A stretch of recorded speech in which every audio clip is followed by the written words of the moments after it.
really poignant moment when you walked off the court to a standing ovation and you put your hand over your heart. What was going through your head in that moment?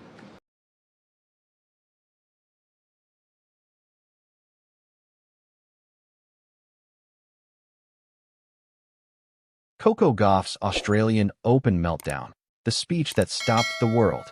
Serena and Venus enter the arena. Welcome back to Champions Tennisitics. And if you thought you'd seen everything in tennis, think again, because what just went down at the Australian Open has officially shattered every boundary between sports and society. We're not talking about a controversial line call. We're not talking about a coaching violation. We're talking about a moment so raw, so explosive, so painfully honest that it has divided the entire tennis world down the middle and sent shockwaves racing across every continent. Coco Gauff just did the unthinkable. In a press conference that will be studied, dissected, and debated for generations, the 21-year-old American superstar didn't just answer questions about her tennis match. She ripped open her chest and showed us her bleeding heart. With tears streaming down her face and her voice cracking under the weight of accumulated pain, Coco Gauff declared war on silence itself. She called out the racism that has haunted her since she was 15 years old.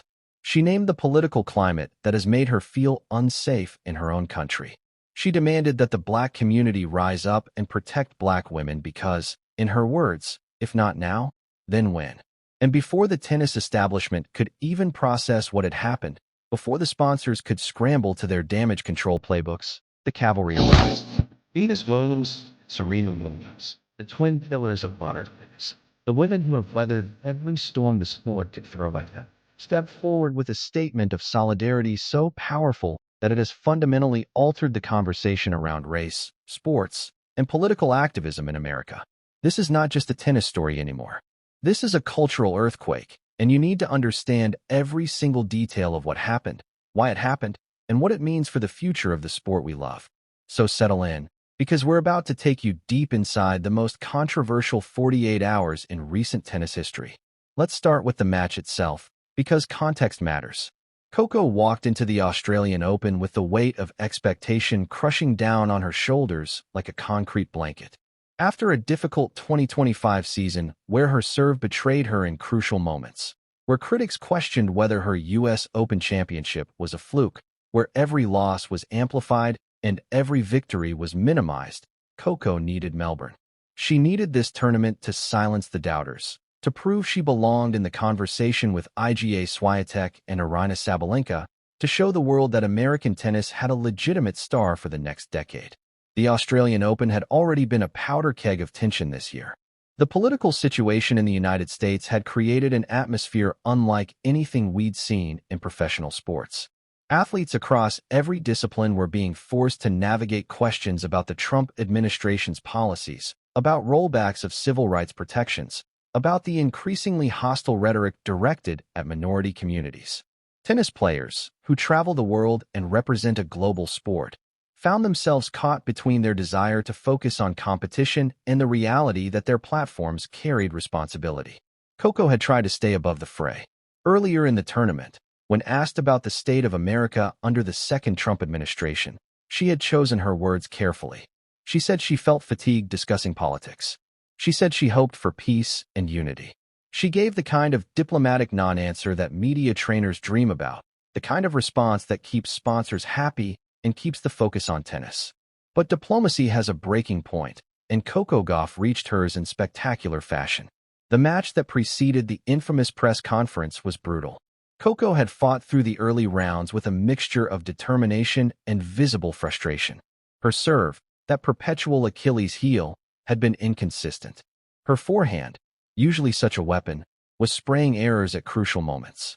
But she had battled through, showing the mental toughness that had defined her career since she shocked Venus Williams at Wimbledon as a 15-year-old qualifier. Then came the quarterfinal, and it was a disaster. Her opponent, playing the match of her life, exposed every weakness in Coco's game. The serve faltered. The forehand collapsed. The mental fortress that had carried her through so many tough matches crumbled under the relentless pressure. Coco lost in straight sets, and it wasn't even close. The scoreline was humiliating for a player of her caliber, for someone who had won a Grand Slam championship. for someone who was supposed to be the future of American tennis. As she walked off the court, the Australian crowd, usually so supportive of entertaining tennis regardless of nationality, was respectfully quiet. They had just watched a champion disintegrate. But the real destruction was happening where Coco couldn't see it yet, in the digital cesspool of social media. Within minutes of the final point, the vultures descended. The comments section of every tennis outlet's social media post became a feeding frenzy of hate. But this wasn't normal sports criticism. This wasn't fans debating whether her backhand grip needed adjustment or whether she should fire her coach.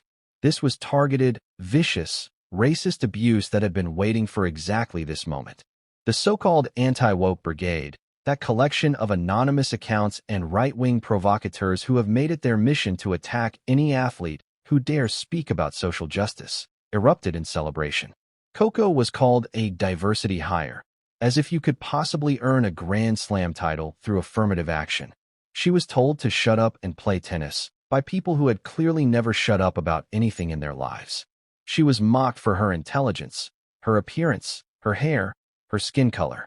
And most disturbingly, she was told repeatedly to go back to Africa, despite being born in Atlanta, Georgia, despite representing the United States in the Olympics, despite being as American as apple pie and baseball. Coco saw it all, because of course she did. We live in an age where athletes are expected to maintain their social media presence, to engage with fans, to build their brand. You can't just turn it off after a loss. And so Coco, heartbroken from the defeat, exhausted from the physical battle, opened her phone and was confronted with thousands of messages telling her that she wasn't wanted in her own country. Now imagine walking into a press conference in that state of mind. Imagine sitting down in front of a room full of journalists who are going to ask you to analyze your unforced error count and explain your tactical decisions. Imagine trying to maintain the facade of the gracious professional athlete when your soul is screaming. Coco sat down at that press table, and for the first few questions, she tried. She really tried. She gave short answers about her serve. She acknowledged her opponent played well. She was doing the dance, playing the role, being the good soldier that the tennis establishment demands. And then something inside her just snapped. A reporter asked a standard question about mental resilience, about whether she felt she had the psychological strength to bounce back from this kind of defeat. It was supposed to be a softball, an opportunity for Coco to talk about her growth mindset and her determination to improve. Instead, it became the spark that ignited the explosion. Coco's face changed. The carefully maintained mask of professional composure cracked, and suddenly we were looking at a young woman in genuine anguish. Her eyes filled with tears, and when she spoke, her voice was shaking with an emotion that went far beyond disappointment about a tennis match. "You want to talk about mental resilience?" she said, and there was an edge to her voice that made the entire room go still. "You want to talk about psychological strength? Let me tell you about the mental resilience it takes to be a Black woman in America right now. Let me tell you about the psychological strength required to open your phone after a loss and see thousands of people telling you to go back to a continent you've never lived in, telling you that you don't belong in the country where you were born." The room was dead silent. Reporters stopped typing. Camera operators zoomed in. This was not the standard post-match press conference anymore. This was something else entirely. Something dangerous and real and completely unprecedented. Coco continued, and now the tears were flowing freely down her face.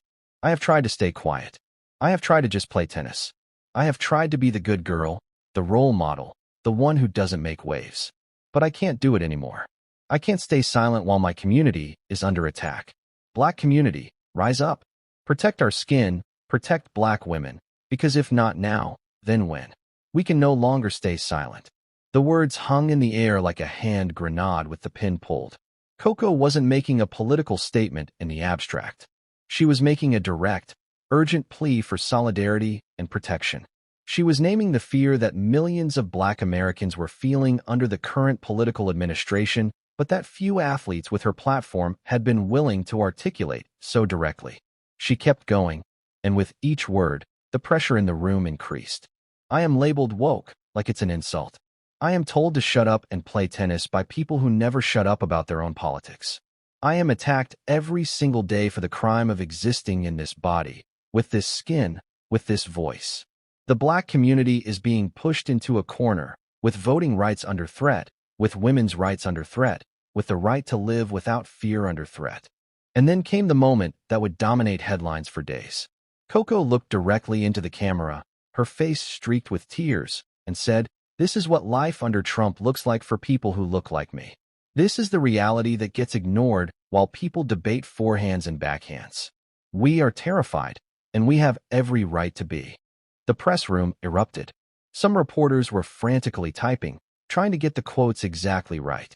Others sat in stunned silence, unsure how to process what they were witnessing. A few looked uncomfortable, shifting in their seats, clearly wishing they were anywhere else. The press officer for the tournament looked like she was having a heart attack, probably calculating in real time how much trouble this was going to cause with sponsors and television networks. Coco stood up, still crying, and walked out of the room without taking any more questions. The door closed behind her, and for several seconds, nobody moved.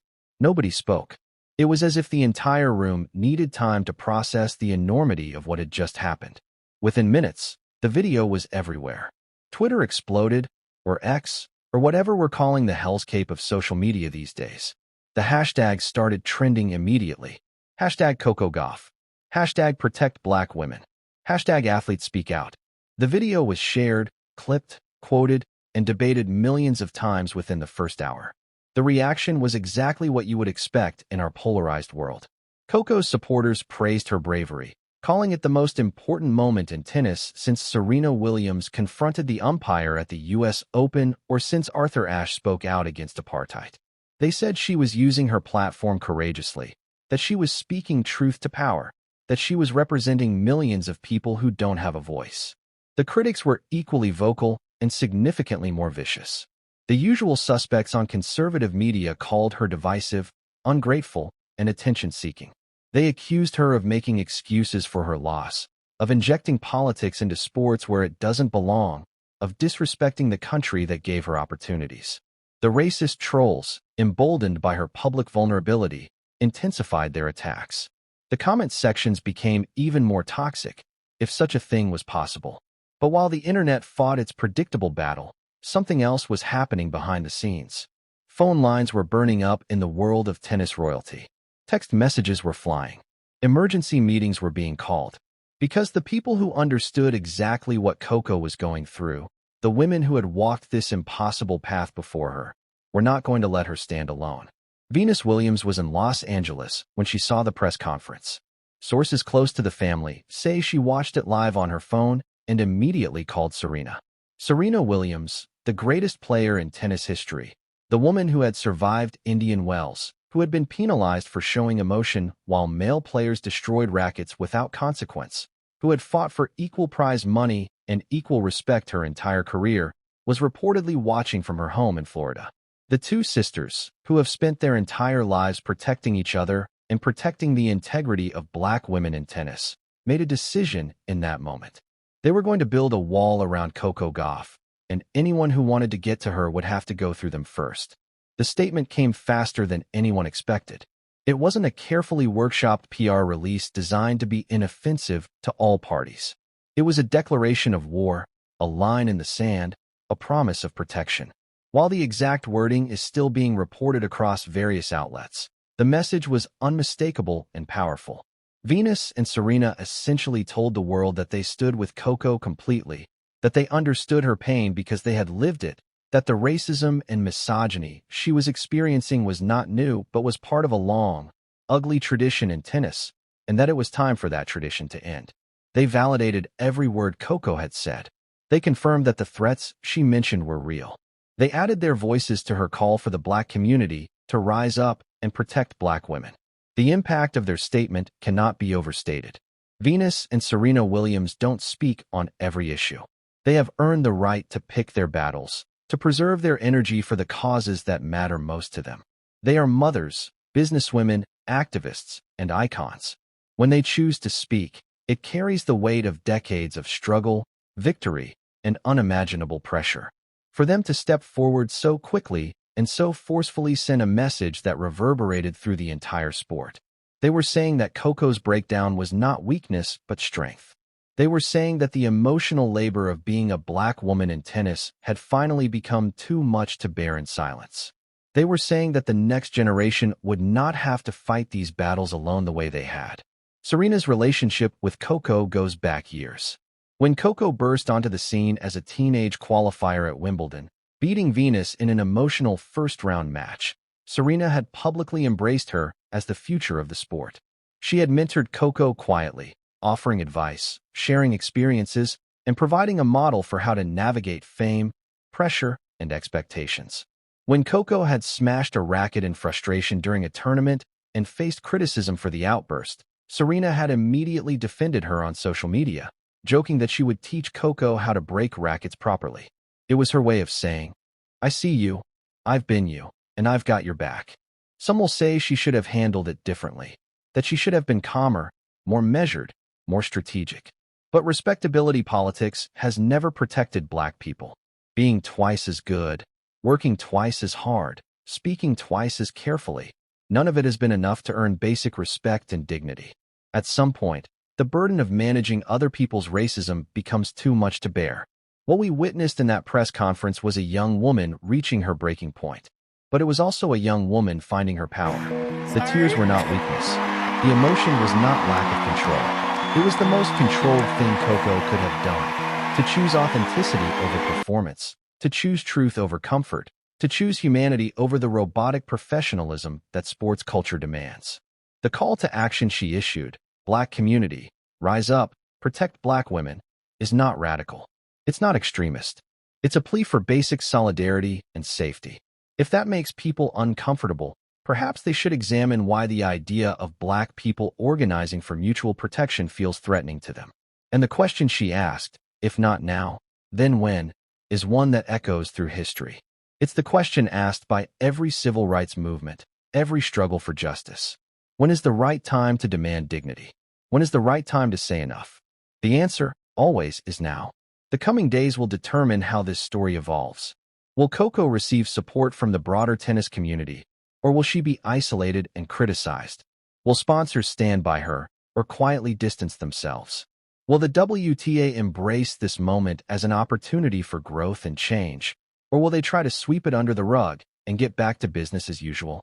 Will the media cover this as a legitimate story about racism and athlete activism, or will they frame it as a distraction from the sport? Will Coco's fellow players speak up in solidarity, or will they stay silent to protect their own interests?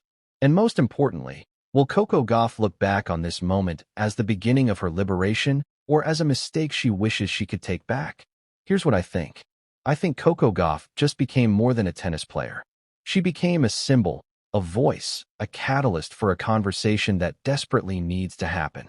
She stopped performing the role of grateful athlete and started living as a full human being with opinions, fears, and demands.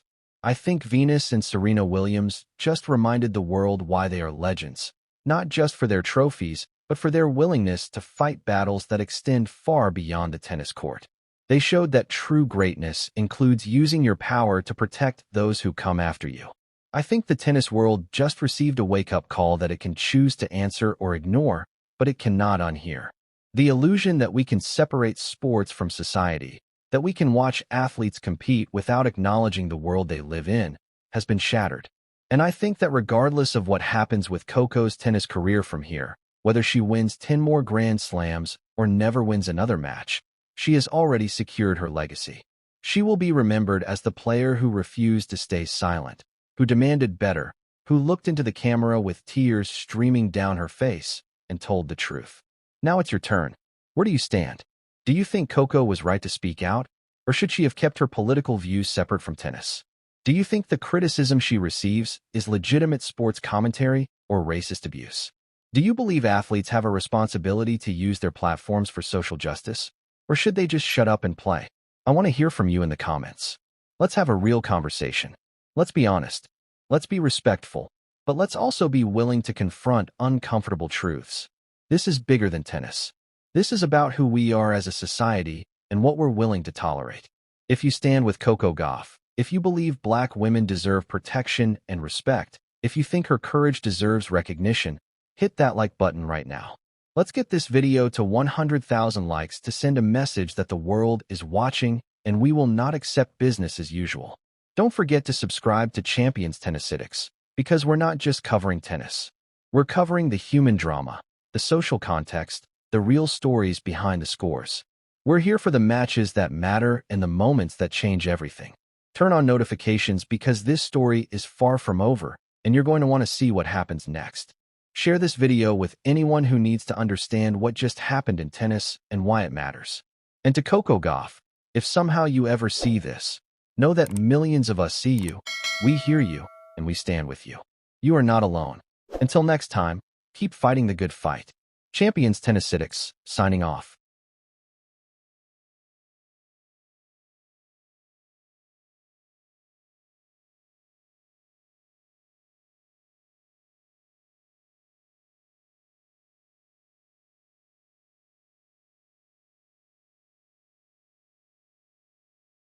Honestly, if anything, it kind of helps being home, so I can just drive and be home and be in my own bed.